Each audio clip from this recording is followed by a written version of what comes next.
Welcome to Shibuya, the heart of Tokyo, a place that I don't often like to come to, but today it is a pleasure because I came here to eat ramen and gyoza, which we did with this guy right here. This is Cody from Ramen Guide Japan, and he has eaten 15,000 1,500 bowls of ramen. 1,000 sounds cooler, but I can't imagine. How have you eaten 1,500 bowls? At most per year, I eat maybe, and I live here, maybe 20 bowls of ramen. I guess I don't get out of a lot. I mean, yeah, so I've been eating ramen about at a pace of like 250 bowls a year for the last 6 years now. Could you eat more? I could. So this year I'm actually on pace to break that. I'll probably eat about 350 bowls this year. But yeah, so I try to eat a bowl once every couple days. This year it's been pretty much once every day.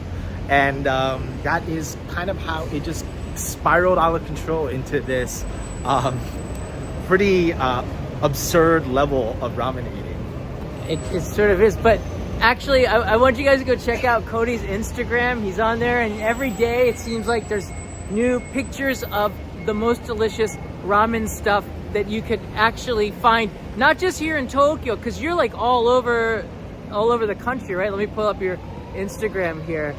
I am. Yeah, like I try my best. Obviously, I have a day job, so it keeps me grounded here. Oh, in you don't Tokyo. just eat ramen for No, work. Fortunately. So for the most part, you'll find that a lot of the ramen that I eat are in the Kanto area. So like Tokyo, Kanagawa, Saitama, Chiba. Right. But yeah, whenever I have like a long weekend, I'll take a trip up to like a different kind of regional area of Japan and try the regional styles that they have there. I'm actually headed to Tochigi this weekend. Oh, okay. And then trying a style of ramen called Sano ramen that's very famous from the Sano area of Tochigi. So hopefully I'm gonna only there for 2 days, but I have 10 ramen shops on my hit list that I'm gonna try to go 5 per day. So we'll see That's how that you goes. do it. You travel for food, and in Japan, that's not an unusual thing to do. So in this episode, we're gonna take some of your questions and talk about ramen, kind of understand what is the big attraction to this dish, what makes it so delicious here in Japan, and some of the Cody's favorite places maybe, or at least interesting ones that you've eaten. The industry, ramen industry in general, is always changing, isn't it? Yeah. Businesses are here, especially small ones, and then they could be gone in a couple of years. The turnover is quite high. Really popular places, it's hard to do because you need to have something special. How do you succeed in the ramen business here? I mean, I guess to give a little background, there are about 30,000 ramen shops in Japan. And then even in Tokyo Prefecture alone, there's about 5,000. To stand out, really, you kind of have to, for someone that's just recently starting out, you kind of have to have almost like a pedigree.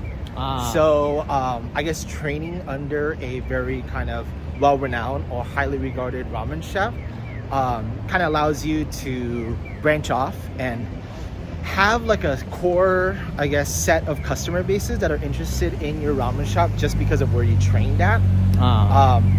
So I would say that is like the one that gets most customers through your door. But if I'm being completely honest, if you're making good, delicious ramen, there are thousands of people like myself here in Japan that scout out these new ramen shops, and we'll go there regardless of whether it's good or bad, or we just heard that it's new, so we want to go. And if it's good, we're gonna write positive things about it, and that just kind of spirals into more and more customers. And yeah, that's essentially how some of these ramen shops end up kind of succeeding here, despite competing against, again, like 3,000 ramen shops in Tokyo Prefecture alone. I've known Cody now for like 5 years now. Yeah. I met him because Trevor from Food Ranger introduced us.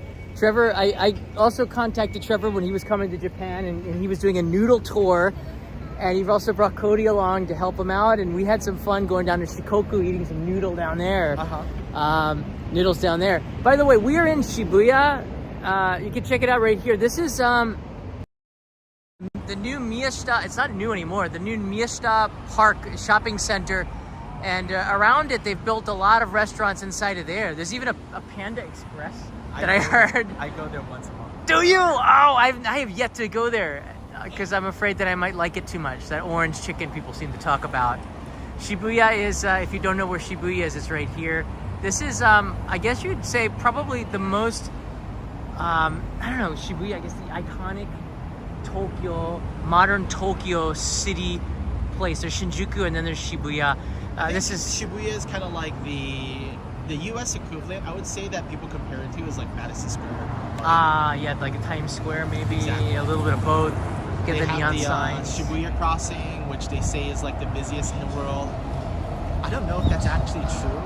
Maybe I just live in Japan long enough where I don't think it's as impressive as it really is. It seemed more impressive, but maybe because I've just been living here long enough where I'm getting used to it. But now with the tourists that are here, I bet it's starting to get busy again. Yeah, I mean, honestly, it almost feels like I'm traveled to a foreign country because I hear more English in Shibuya than I hear Japanese. I was just gonna say the same thing. All right, let's get into it. Cody has sent me through chat text some of the bowls of ramen, and we're gonna go through it and we're gonna talk about it. This is the one I have right here from your Instagram. Mm-hmm. And by the way, you have like about 1,000 posts, right? Yeah, I'm closing in on I think 900. I think. What is this one right here? Okay, so that is a very, very famous tsukemen restaurant located in a very, very rural area of Saitama. So you need a car to get there? Is recommended. I took a cab because you cabbed it to Saitama to get from the station to get there. Oh my gosh. It was about like a 10-minute, I would say, cab ride. Was it worth it? Yeah, I mean, that is kind of considered to be like the top 5, top 10 best tsukemen in Japan. Look at how beautiful they folded the noodles. They treat it like it's like a luxury item. Yeah, the shop is called Jikiden Momiji, and then they specialize in a style of tsukemen called kombusui tsukemen, which means kelp bath tsukemen. And so what they do is they soak the noodles in a kelp bath, and it gives it this really slimy, like highly viscous like texture to it. But because kelp is one of the key components of like umami, savoriness, right? It kind of helps to amp up like the savoriness of the meal. And the reason why they have the little thing on top of the noodles, the kelp that they use for the kelp water, and then it's punched out in the shape of the momiji. Yeah. And momiji is actually a very kind of famous tree here in Japan, and the flowers, the leaves look like that little cutout of that kombu, so that's why it looks like that. Yeah. Oh, so you could eat that momiji leaf on there? No, you can. Yeah. The kelp. Interesting. So all this ramen has a background story to it. Like, I would like to see you make a YouTube channel talking about that background story for all these, like just like this, but go in really fine, minute details about the noodles, the ingredients, break it down, why the chef. And it's really hard to get access to film. It is. In it, because these guys are busy too. They don't really need, popular places don't need to give influencers or YouTubers or even TV for that matter, because they don't even want the attention sometimes. No. There's lines out the door going for hours, quite frankly, and that's can be too much to be going there and film. But what about this one here? Yeah, so that's Ramen Matsuri. Okay, I could actually go pretty deep into this one. Ooh. The ramen shop master here actually was the shop master of a very famous ramen restaurant here in Tokyo called Shibasaki-te. He was the kind of branch manager of their second location, which is located, if I recall correctly, it's by Sakuragaoka along the Odaki line. Anyway, he decided to branch out on his own, and he recently opened a ramen restaurant in Shinjuku, and that is the ramen that he serves there. He serves 2 different types, a chicken and duck based shoyu ramen, and then his shio ramen actually uses all seafood, no animal stock. And the main kind of flavor profile that he showcases is scallops. And if you actually get the high tokse, which is like Japanese for like the most toppings, tokse, essentially, you even get like a couple slices of Hokkaido scallop Scallops. sashimi on their ramen. I just And it did an makes it really episode on the good. massive Hokkaido scallops. I'll put a link up here if you want to check that out. It's pretty interesting from farm to table.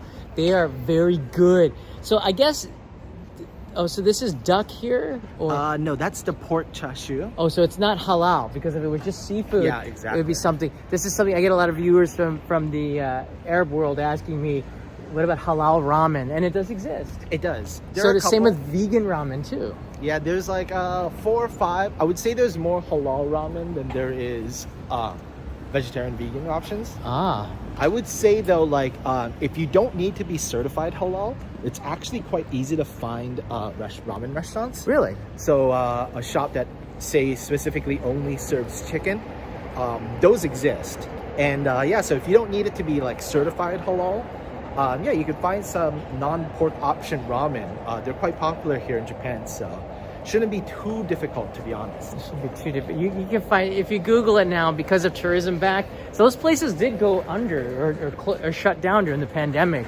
Yeah. But now are back, doing quite well. Yeah. I saw this vending machine. I'm like, wait, there's got to be like food in here. Walking down Cat Street from Shibuya to Omotesando, I saw the side of it. Like, wait, that looks like a burger with a tomato on there, but inside it's just normal drinks. You're always kind of wondering. Godzilla is featured on here, so you're always kind of wondering about that. So what makes you so? I'm guessing ramen is your favorite food. Probably not. Really? I think if I had an unlimited budget, I would probably eat at all the sushi restaurants in Japan. Ah. I think eating at one sushi restaurant is like the equivalent of eating at like 25 ramen shops. So Typically like 3万yen for seating fee at high end, yeah. But So it's a I core, kinda it's a set default to menu. that. So your 3万yen is not just for sitting down; it's a set, the set menu. And if you start adding drinks and stuff, whoo! I've been several times, but it was always worth it. Oh, check it out! There's the one. I'm not a fan of anime, so I don't know. Have you seen this? This One Piece. They're here. I think they put it here because Netflix headquarters was just down the street. They film a lot of Japanese dramas in this area too, in the neighborhoods back here. So you'll see cameras set up, rolling for Japan film Netflix dramas. Interesting. So ramen's not even your favorite food. So what is the fascination? What is it? Is it art? Is it you know, just the taste, the regionality, just the variety? honestly, I think it's mostly due to how expensive ramen is. So the question I probably get asked the most is if I get bored of eating ramen. And Do you? I don't, because there are just so many different styles that you can choose from and that you can try and eat. I mean, everyone knows the kind of like the basics of the shoyu, which is soy sauce, shio, which is salt, and then like the miso ramen. And then maybe if you like know a little bit more about ramen, you know about like the dipping noodles of tsukemen. Right. You'll know that sometimes they'll have even like soupless ramen, which they call mazi soba here in Japan, or shirunashi ramen, which is like soupless. But yeah, like even then you kind of break it down categorically. For instance, like maybe like a traditional shoyu ramen that you'll have in Tokyo is gonna be like a very light pork based. But then if you go up north to like Aomori, they're gonna have more of like a dried niboshi based ramen. Right. So like the one we had when we went up there. Exactly. Yeah. So And that because- episode is coming one day. Hopefully, yeah. We filmed a noodle episode autumn of 2020, wasn't it? Or something like that. Something like that. 2019 or 2020. 2020 because we had masks on some of it. And then also they still had that Tohoku rail pass. Right. They still do now. They have it, but they raised the price from 20 to 30,000 yen. Okay. It's still pretty cheap. I mean, one way to Aomori is 14,000 yen. Sure. So round trip is you're gonna 28, and then you just keep going for 5 days. So it's sort of not too bad, but yeah, because of all the ingredients, you can really make soup out of. There's no rules of making ramen except I guess using ramen noodles. what's the difference between these are basic questions here. We're walking down Cat Street and to Omotesando. What's the difference between spaghetti, let's just say, and ramen noodles? Could you put spaghetti in ramen with a broth, with a pork-based broth, and you go, hey, we got some ramen? The main difference of ramen noodles is the fact that ramen noodles actually includes a alkaline salt called kansei. I talk about this on my tours, but the alkaline salt is. And by the way, I don't want to feel free to say take the damn tour. He does. Like, if you really want to get to know ramen, you definitely have to, and it's on Airbnb. Yeah. Take his tour and learn about ramen. As you see right now, this talking, the detail, the real value is in the details. And after you've spent a day with Cody, ramen, the meaning of it changes because you understand the deepness, the flavors of it. We just went to a chain shop to eat ramen, and he was adding things that I never knew about on this national chain of ramen, although we went there for gyoza. But it was really interesting, and I think that's what you get if you... I guess you have a link to this too. Yeah. How do they find you on? You can find it just Googling, I guess, like Tokyo ramen tours on Airbnb. Or sorry, searching for ramen tours on Airbnb. But yeah, the link is also in the bio of my Instagram. Oh, okay, yeah, we have put the link in the Instagram there. So yeah, if you're interested, if you're here in Tokyo, and I take guests to 2 ramen shops in Shinjuku, and we do a little bit of like a walking tour in between, because I know that eating 2 bowls of ramen back to back isn't in everyone's... We did it for many days, but it was hard. We had 3 actually, Yeah. but it was really, it is hard to do. So yeah, do a walk around Shinjuku, get people, who's never even been to Japan before. Right. Know the area of Shinjuku. And yeah, you get a little history lesson of both ramen and Shinjuku. So yeah, if you're interested, you could sign up on my link in my Instagram. Very worth it. Are you full? They do fill up. They do. So I think like this month, I only have a few more slots open. But yeah, I'm taking openings for November and December. So Where people come from that are taking the tour? it depends on the season. So I would say like during the summers, I have a lot more like American guests. During the winters, it's almost like 85% Australian, because Japan is a pretty major destination for Australians that want to ski and snowboard here. So yeah, I would say during the winters, it's like 85% Australian. I want to point this out too. There's a lot of other expats that are living in Japan that are doing like ramen influencers. Somebody just wrote about Frank in here, and they're not. You guys aren't like rivals. No. I mean, I tell people, if you're in like a large group, do Frank's tours, because I want to point that out. Someone said Frank's tours are better. You didn't even take Cody's tour. But I want you to understand this. Like, people are friends here. It's not like because yeah, Frank actually takes you to like a ramen restaurant where you sit down and they'll make you like 3 different bowls of ramen, like mini bowls of ramen. I take you to 2 different ramen shops, and you just have ramen at these 2 shops. If you want like a more full, comprehensive, trying a lot of different ramen styles, right? I definitely recommend going and doing that tour. And it's also better for bigger groups, because he actually has like co-hosts for his ramen tours. That's pretty cool. Like, it's almost like a business now. So he has like co-hosts that will take you to all the ramen shops and can accommodate bigger groups. But I only do it by myself, so I actually limit my groups to 6. So yeah, if you have more than 6 people, do definitely go and do Frank's. That's the point. And I know that you could do more than one ramen tour, and you'd get a different experience, different information. There are 30,000 ramen shops in Japan, so there's no limit to this kind of stuff. So the point is, yeah, maybe there's another creator that you like to do tours. Obviously, like I just know Cody for many years, so I take his tour. But I would love to take Frank's tour and some of the other ones to learn more about ramen. I'm still learning.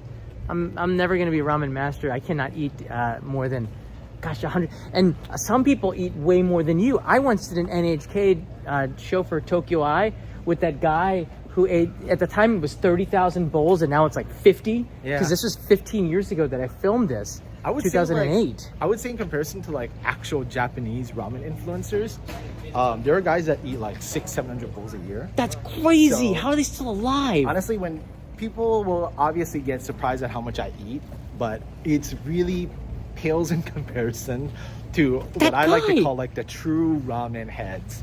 that really spend every day of their lives eating. They're analyzing, and that guy, what's his name? He was in Billions, the TV show. They even mentioned him. He's like a celebrity here in Japan. He drinks the freaking broth. Yeah. It's nothing left in the bowl, and he's somehow so lively. I don't know how he does it. Yeah, I mean, I try to drink all the soup whenever I go. Do you? Too, yeah. I can't even finish the noodles. My gosh. Fascinating. David writes in here, buy Cody another bowl of ramen. I will in the future. Maybe not right now. I will in the future. Wow. And our friend WRX Turbo is in the house. Nice to see you again. We're still working on that theme song for you. Let's go one more bowl here. Actually have a bunch more. This one you showed me, and this came in 2 different pictures. We could stop here for a second. Maybe let's go into the shade. It's actually quite hot for an October, isn't it? Very hot. Yeah, I was surprised because maybe it's because the sun is out here. Come on in here. So I'm gonna get both the pictures in here and kind of put them side by side here. So looking at here. Oh yeah, so I actually just recently went to this ramen shop. They're located out towards the Kamata area of Tokyo. It's like 2 stations from Kamata. Let me pull it up on my map so I can figure out. Look at those noodles. They really do look like udon, don't they? Yeah, so the master there, he was inspired by the head ramen chef of a ramen shop called Hikage that's located out towards the Musashi Kosugi area of Kanagawa. That's on the, which line is that? That is the Tokyo line. Right, Tokyo line. From and Shibuya, actually. Yeah. He specializes in very thick noodles. So if those look familiar to like someone who may have eaten a lot of ramen in Japan, it's because the master of the original shop of Hikage was actually the founder of the very famous ramen shop in Shimokitazawa called Mento Mirai. And Mento Mirai, I think, was a Michelin Bib Gourmand restaurant. And so I think a lot of tourists have gone there. But yeah, he actually, I'm not sure if he sold the restaurant or if he just decided that he wanted to just do his own thing. But he's no longer connected to that ramen restaurant anymore. And he started his own ramen restaurant in Musashi Kosugi that does the similar very thick noodles. But yeah, so this is actually a ramen shop called... Oh, is this a different one? Yeah, so oh, this is a different one as well. But okay. That one with the thicker noodles is actually called Skizakeshi.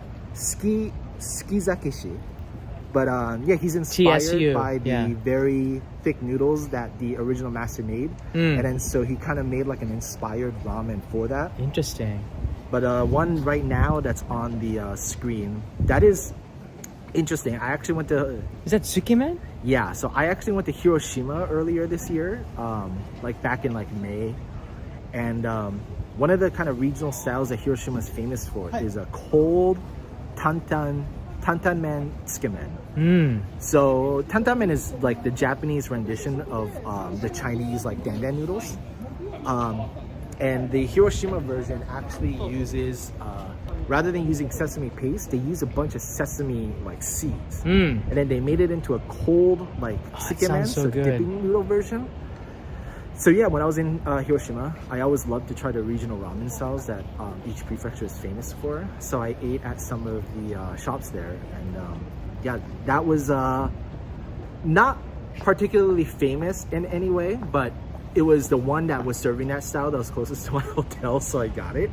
But yeah, it's very interesting. It's served completely cold. And you could choose your spiciness from like 0 to infinity. Oh, I love that when they say infinity. What does that even mean? Infinity? Do like, so you could like implode? Honestly, you could choose whatever number you want for your spice level and they'll make it for you. That's awesome. Think the one that I got was a 50. But yeah, they technically can go up to infinity. They'll put however much you want. You're just eating spice. Yeah, and it's just based on how much chili powder and then chili oil they'll dip in soup. So. Does anyone ever order an infinity? I mean, did you get an empty bowl? They just give you an empty bowl and say it's in there. You must meditate to see it. I thought it was kind of crazy the fact that you could go all the way up there, but also because the 50 was like, if I recall correctly, like recommended for people who like spice. Which is like, why do you need to go up to 50 for that? You could easily just say, you could just get I'm kind of joking by saying infinity because it's just funny to me, but I think like even just 5 is probably enough because you want a little bit of spice, but you don't want it overpowering unless you're trying for some kind of challenge, which they do here in Japan. They do, yeah. But I mean, that ramen style, technically, you want to have it spicy, like a little spicy. That is part of the flavor profile of the soup. But yeah, it didn't have to, the scale for the spice level didn't have to be so big, in my opinion. Yeah, it's a little confusing. What does infinity mean? Like infinity and beyond? I don't know. Probably implosion. All right, so where is the best ramen? Which area is the most famous place? Everybody talks about Hakata, Fukuoka. I'll be honest with you, I don't like the thick pork bone. I did it first, and as I got a little bit older and I learned more about ramen, I found that it was too heavy, and it just made me not feel my happy place. Yeah. Until I mean, you can't eat a lot of it. Hakata is definitely known for its ramen culture. Where are places that people should go and maybe places people don't know about? I mean, if you're looking for that kind of thick style tonkotsu ramen, the obvious one is to go a couple 15, 20, I guess, what is it, like 30 kilometers down, and then you'll get to Kurume. And Kurume actually has their own tonkotsu-based ramen style that they're very famous for. Yeah. So it's called Kurume ramen, but it's very similar to Hakata ramen.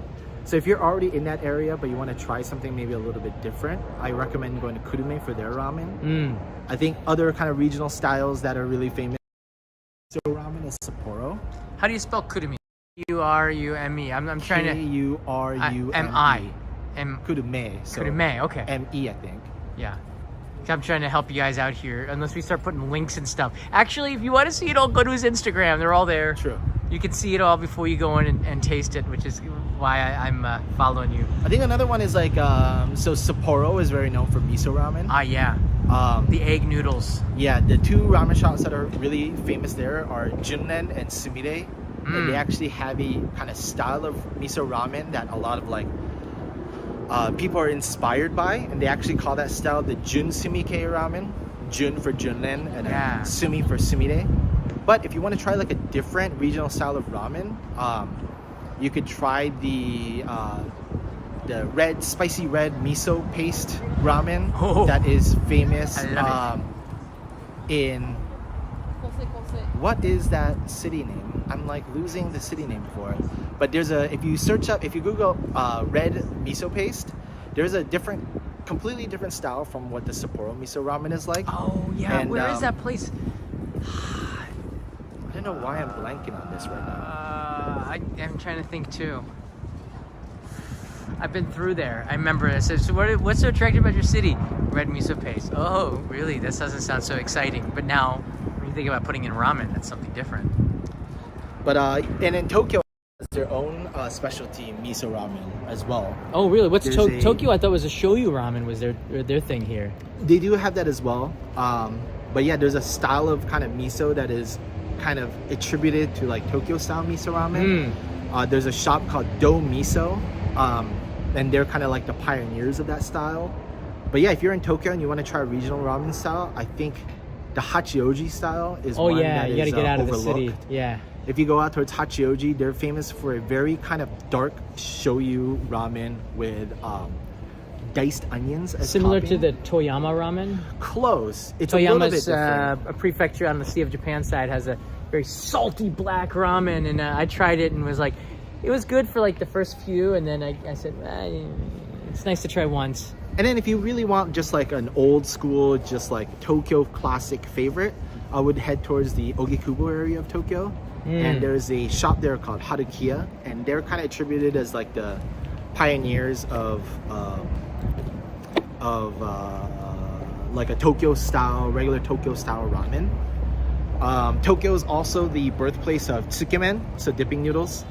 The shop that is most attributed it to is a shop called Higashi Ikebukuro Taishoken. Oh yeah, they're always crowded. Yeah, and then so if you want to go there, that's quite nice.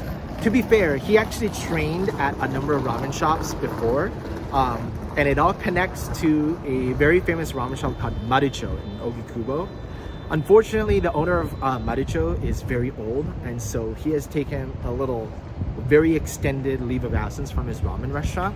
But if you look up like Maricho is technically the kind of group of ramen shops that started that Tsukemen style.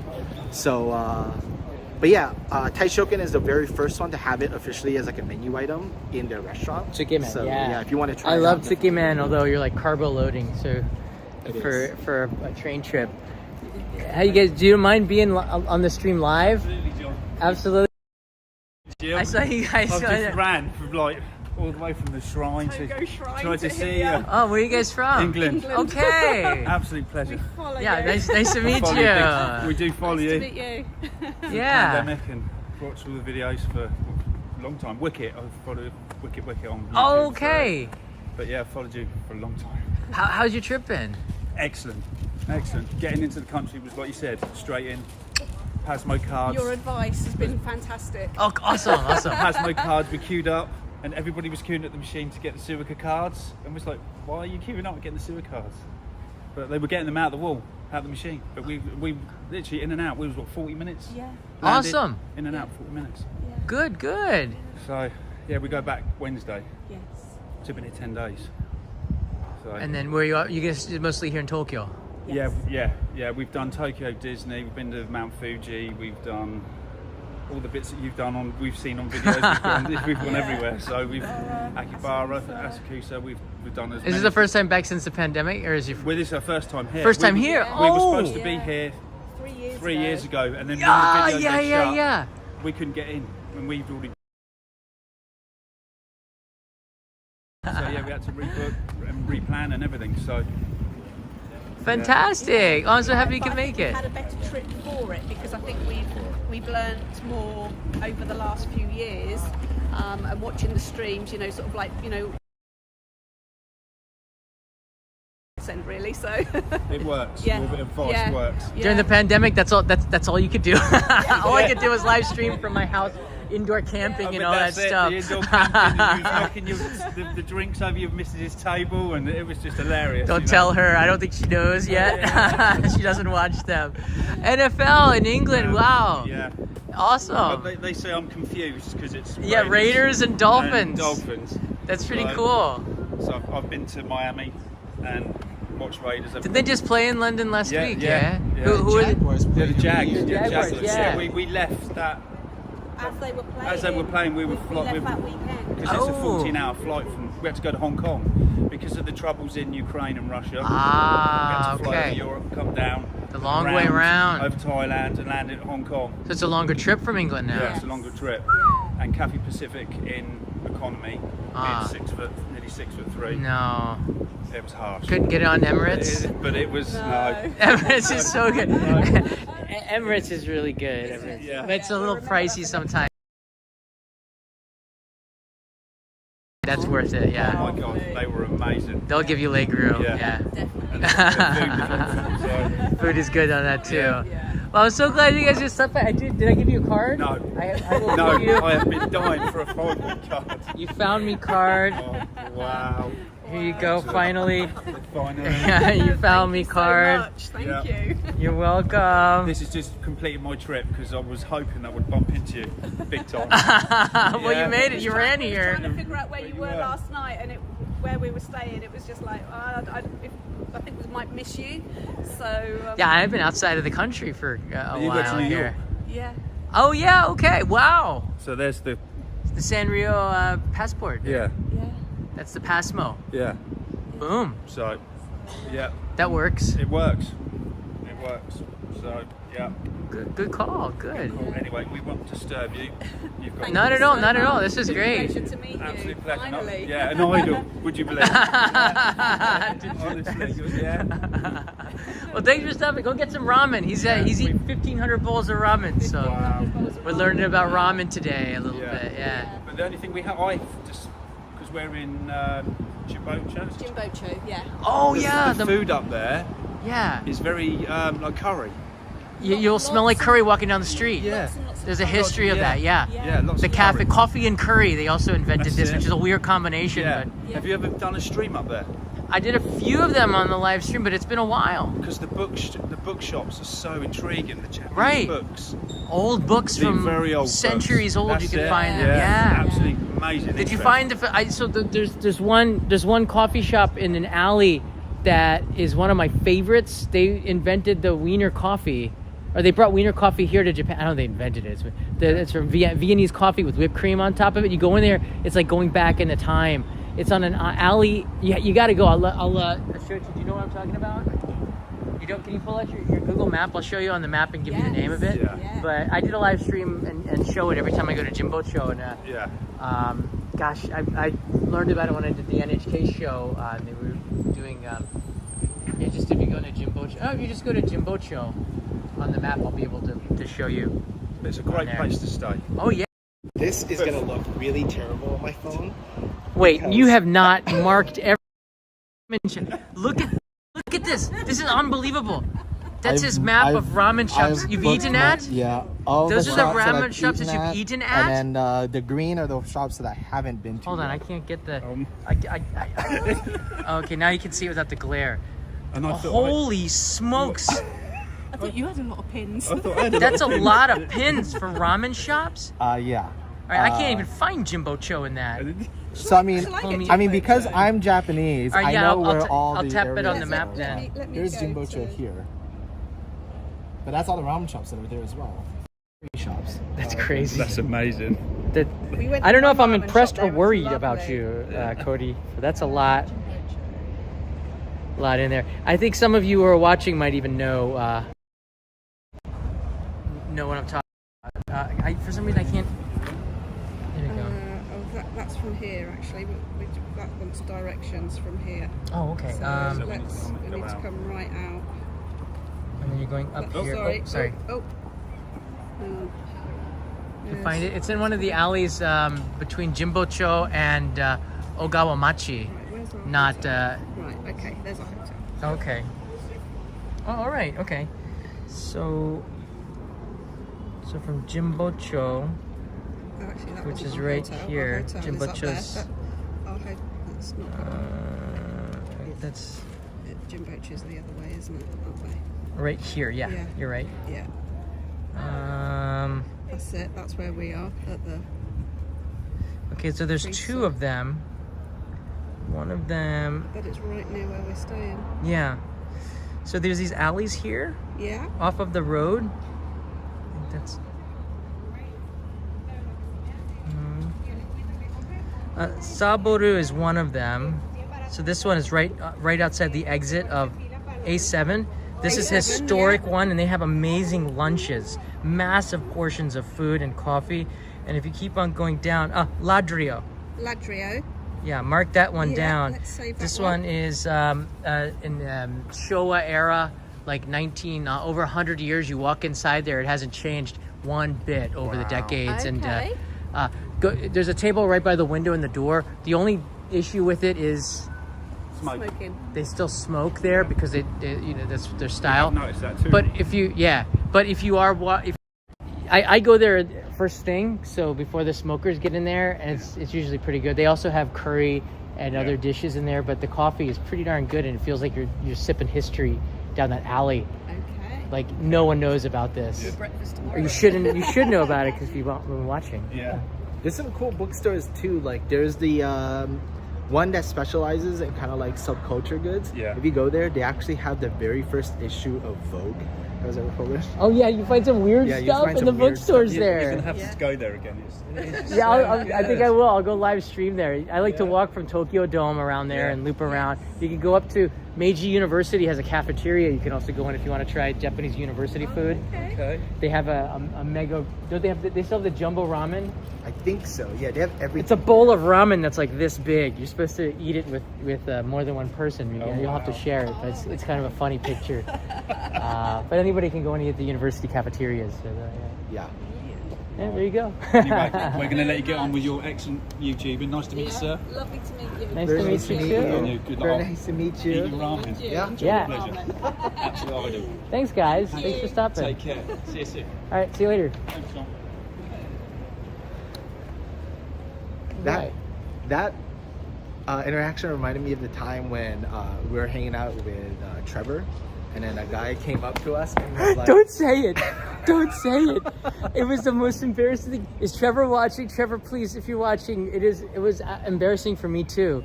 A fan came up. A fan came up. and then, you know, Trevor being the guy with like the 3 million subscribers, I think all of us thought Food that Ranger. he was like, yeah. So Trevor stood up Yeah, and to then was greet about him, to greet and he him, walked and by then- Trevor, and he came in and talked to to me. you. Poor Trevor. That happened. It happened in reverse too, where somebody I thought because we're in Japan knew me, but they walked past me and went to Trevor. So Yeah. it all works. It was just really funny that Trevor stood up, and then he's like, "Oh, Oh, okay. That was the curry ramen, right? The curry udon. Curry that we went to. udon that we had in Takasaki. Yeah. That was so good. That was so funny. The guy walked right by Trevor. I'm like, hey, wait, you know who I am and you know who Trevor is? No, who are you? That's a food ranger. Oh man, that was a good, that's a funny story. It sounds better when you tell it because I would never tell that story. Yeah, I mean, it was just funny because I was like the person that no one knows. Because I don't put my face out anywhere, but yeah, it was They just will like know one of you those soon things. enough. They will know you soon enough. It was one of those things I kind of like almost forget how popular like YouTubers and like social media people are. Yeah. That you guys get stopped in the streets. It's nice. I like the live streaming because people do find me, and I encourage people to find me. Just be a little patient. I see Brandania is in the house. How you doing, Brandania? Someone just talked about chocolate ramen. What can you tell us about the weird, bizarre world of ramen? Ramen isn't just, as you said, it's kind of versatile. Yeah. But how versatile can it be? I mean, Chocolate? So yeah, chocolate is like one of those that is very popular to be done in like a Valentine's special. Ah. So you'll see a few ramen shops every year for Valentine's do a chocolate-based ramen. And it's not like the chocolate base that a lot of people will be quite thinking of, where like you're not gonna get like a bowl of chocolate soup, I guess. A lot of them end up using cocoa powder and then embedding that into the wheat flour for the noodles. So it kind of has that like chocolate bitterness to the noodles. So it's not like overwhelmingly sweet or anything like that. But yeah, like chocolate ramen, very popular during like the Valentine's It's Day fun. holidays. It's fun. You know, I mean, Yeah. I've had the tomato ramen. I've had, what are some other weird ones? There is the one where they use the bugs. So like the Oh yeah, the crickets the or something? cicadas. Yeah, the cicadas, yeah. And Cicada ramen. and then so like that actually still, if I'm not mistaken, is still open. And yeah, they do like bugs for their broth.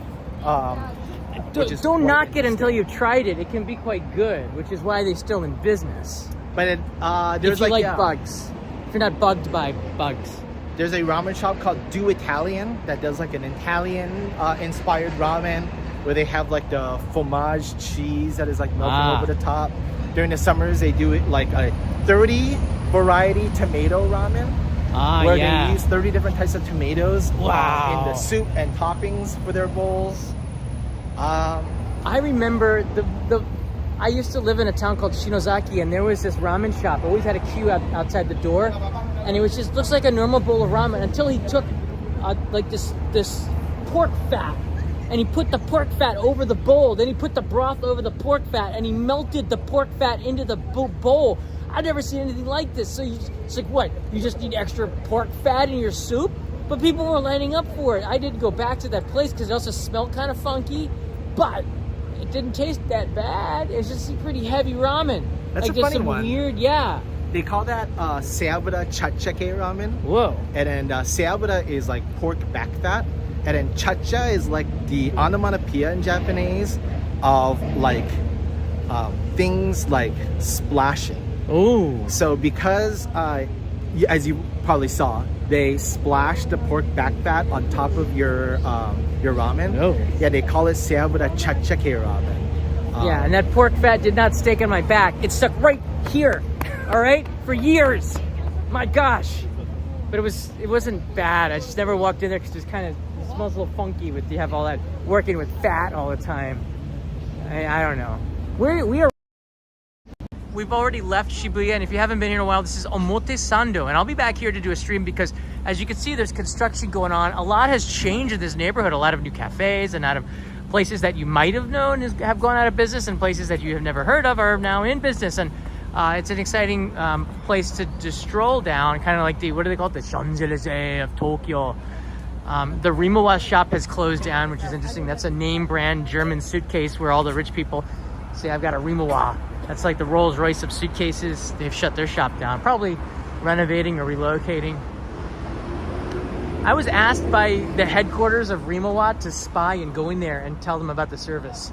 And they paid me $25 when I was really hard up for money. I mean, Rimowa. And the service was actually not good. I felt uncomfortable. The great thing about Rimowa is, like, if I'm not mistaken, they have a lifetime guarantee on the Yeah. suitcases.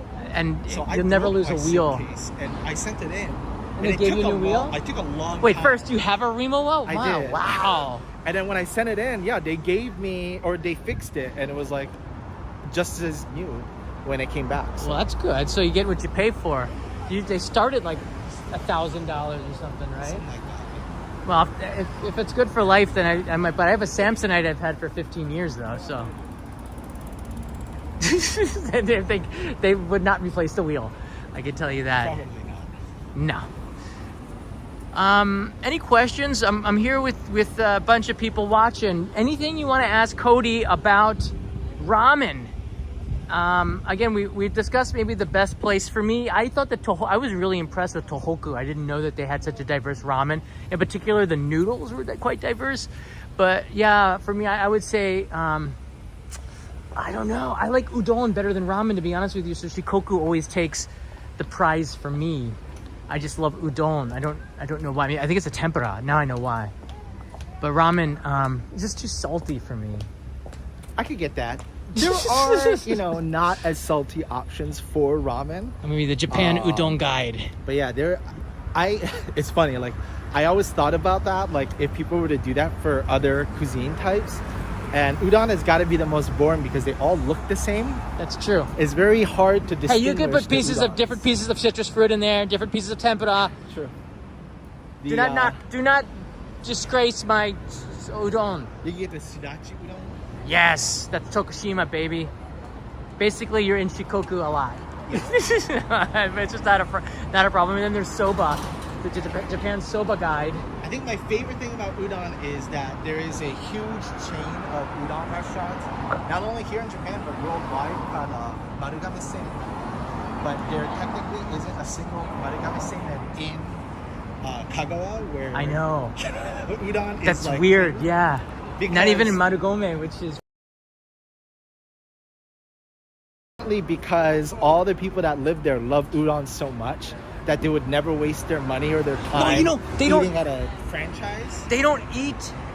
All right, so we have a connection issue right now, actually. Maybe walk back. I don't particularly need to go this direction. Oh yeah, probably head away from Harajuku. Yeah. Oh, this is Harajuku is down here. Harajuku is that way. No. Up the hill is Aoyama. Up the hill is Harajuku. No, down there is Harajuku. We just came from Shibuya. So we're going up to Aoyama, down is Harajuku. So this is the Apple store. That's the Niigata store. Oh yeah. That's the Way Back Burger. Oh yeah, okay. And then we take a left So and then we'll is head it better towards to go Shinjuku. away from Harajuku? Okay. Signal is okay now. But now it's not. We're walking into a place that just maybe not here. I don't know. Well, maybe we'll power through it. Hold on a second.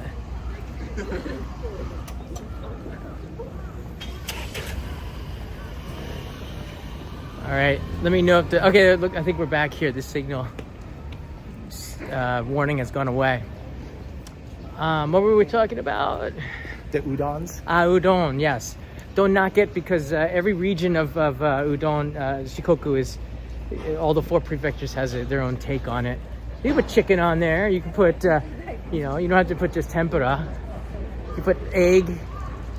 You can get creative, but you're right. It's kind of not exciting. You can put shichimi or no shichimi. I honestly think it's like kind of interesting when I hear about the people going to the Marugame-sen abroad and it's like $20 for a bowl. That's crazy because it's supposed to be like a $2 meal. Yeah, in 180 Japan, yen or it's like- something. yeah, One it's literally signal, $2. you eat it in 30 seconds or less, and you move on.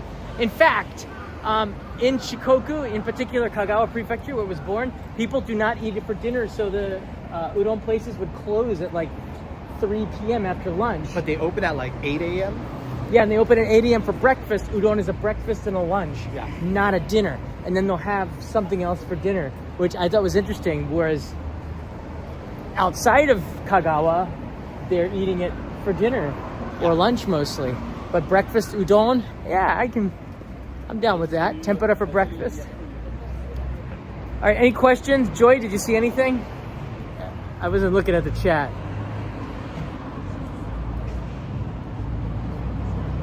I'm watching you guys here. Unagi don with cold soba and tempura set. I could be down with that. All right, last call for questions for Kode. Last call. So we can walk up the hill towards Aoyama. This is where Omotesando Station is, up here. Whoa! Just stand here. All right, Yeah, the funny weather. that we are in this area because it's not the best for ramen.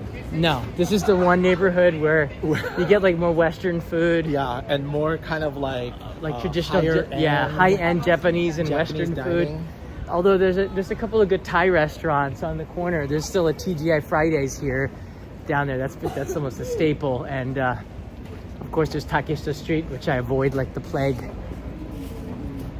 All right, any ramen eating outside of Japan, and how does that rank to Japan? So I don't, but only because if I am on vacation to another That's country, true. That's true. I find that ramen is the last kind of thing that I really want to be eating. Yeah. But I actually am close with a lot of people that own ramen shops abroad. So yeah, if you're any like UK ramen eaters, there is a shop, Matsudai Ramen, up in Cardiff that is quite popular. And I've met James a number of times when he came to visit me here in Tokyo, and we walked around and ate a bunch of ramen. So I feel like his palate is pretty on par with a lot of the ramen chefs here in Tokyo. For like the American ramen guys, I have met up with Jesse and Lindsay, who operate Neighborhood Ramen in Philadelphia a number of times. So if you're in the Philadelphia area, definitely check them out. And then the Did you most get that, famous, James? I know James is watching in Philly. I know the most famous kind of like ramen influencer outside of Japan is Mike, aka Ramen Lord, and his ramen shop in Chicago is opening later this year. So hopefully some good Sapporo style miso ramen is coming to the Chicago area. I've never had any of Mike's ramen, so I can't personally vouch. But yeah, he's pretty well known in the ramen community. So hopefully, yeah, his restaurant lives up to the hype. We've got a ton of viewers in Chicago and in Philly and all over and in Texas too. I've heard some ramen places and sushi places popping up in Texas of all places, which is awesome. Well, Cody, thank you so much for sharing your expertise. Again, you can see Cody's Instagram page. This is one of the pages that I go to learn about. Here, I'll cover me with it, and it would be cool to see Cody get up to 30,000 followers. You should have way more than that because the pictures you put up there are like. This is just with your iPhone? Yeah, just my my Android phone. Wow, they look pretty good. You know, smartphones do food better than regular cameras, I think. It's also more discreet. So I would say like a lot of restaurants in Japan hate when people come out with just true. like these fancy cameras. The big cameras, it worries because nobody wants to be, but a smartphone's pretty casual and everybody has it. Most people are going to be snapping photos of their food anyway. So Yeah, I think it works out in my favor where I stay a little discreet and yeah, I can take all the pictures for you guys. Yeah. That you can check out on my Instagram. Definitely. And if you're interested to talk about this after the live stream, go to our Discord server, discord.gg/only in Japan. We have about 17,000 people talking about food in our food category right now. So share your pictures of ramen. I'll be looking in there and seeing what you guys are interested in eating when you do come to Japan. My phone is full. Half my phone is filled with pictures of food. So you can't get around it. All right, thank you so much, Cody, and thank you for watching. I'll see you again in another live stream pretty soon. Mata ne.